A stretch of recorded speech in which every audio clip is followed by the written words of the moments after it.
YouTubers. Welcome to the channel. I'm Wayne.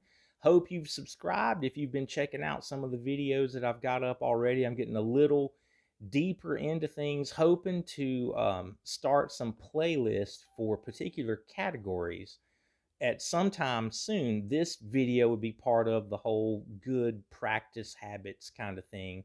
That's one of the first ideas that I kind of have for that. And this is something that I have experienced quite a bit of recently.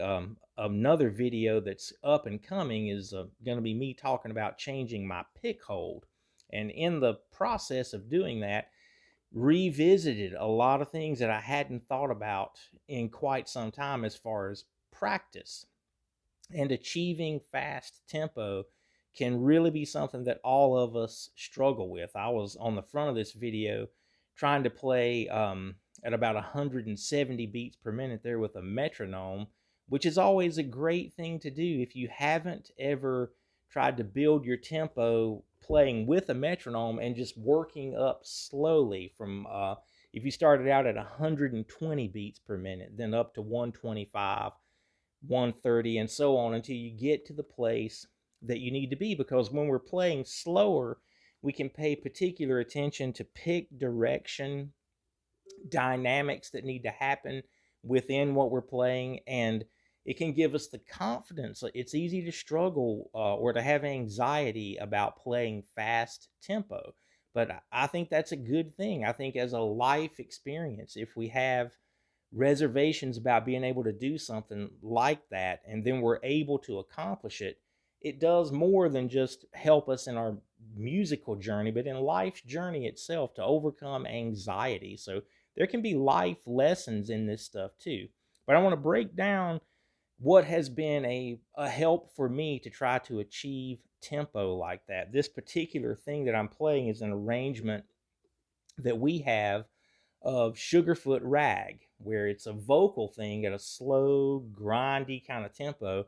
Then at the end of all that, we just do an instrumental version of the song that's really fast, it doesn't last very long. It's a quick thing, gets a nice rise out of a crowd. So at the end of this tune, our arrangement, the fiddle, plays us into a faster tempo. And I had to put whatever solo it was that's on the recording was with the other pick hold that I used. And a lot of things when I was doing that felt comfortable don't feel comfortable anymore. And in my journey of trying to get prepared to be able to play with the band with this pick hold, I certainly looked at this tempo. And here's something that this book, The Practice of Practice, I have a copy of it right here, but I'm going to put it up into the video where you guys can see it. I basically went through this entire book with my new pick hold. There are a lot of great things in here that promote hours of just spending time with what instrument it is, whatever instrument that you play. I would recommend this book.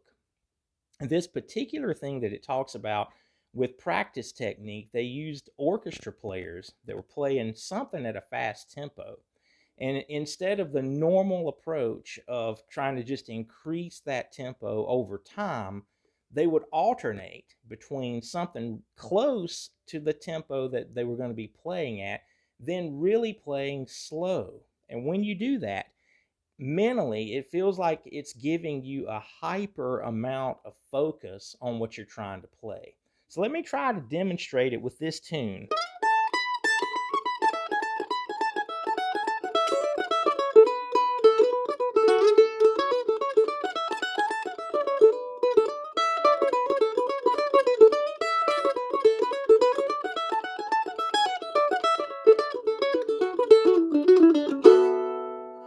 Now fast again.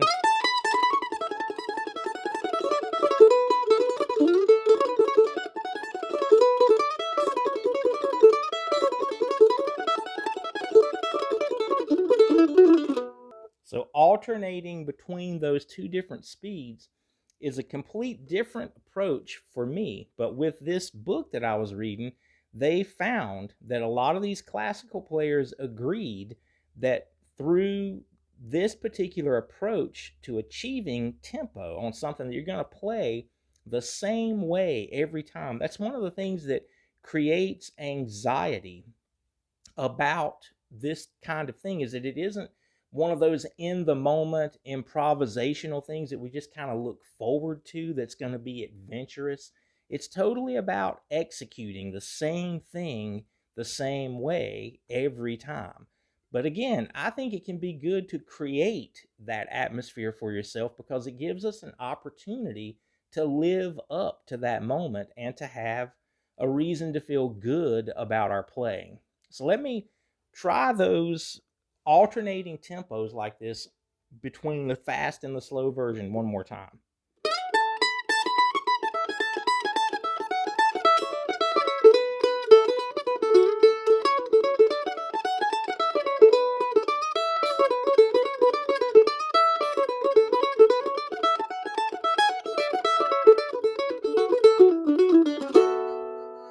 Now the tempo.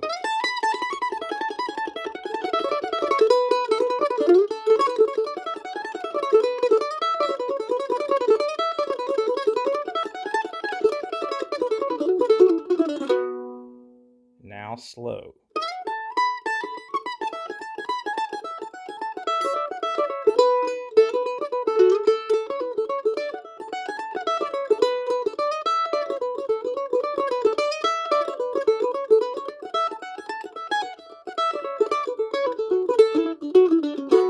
You can see I'm trying to put those rhythmic things that I know it's going to feel like that with the band. I've done it with our band enough to know rhythmically how there's like a pulsating kind of feel that really works good with our pocket that we're playing at that time. So I'm trying to achieve that in my practice at the slow and the faster tempo.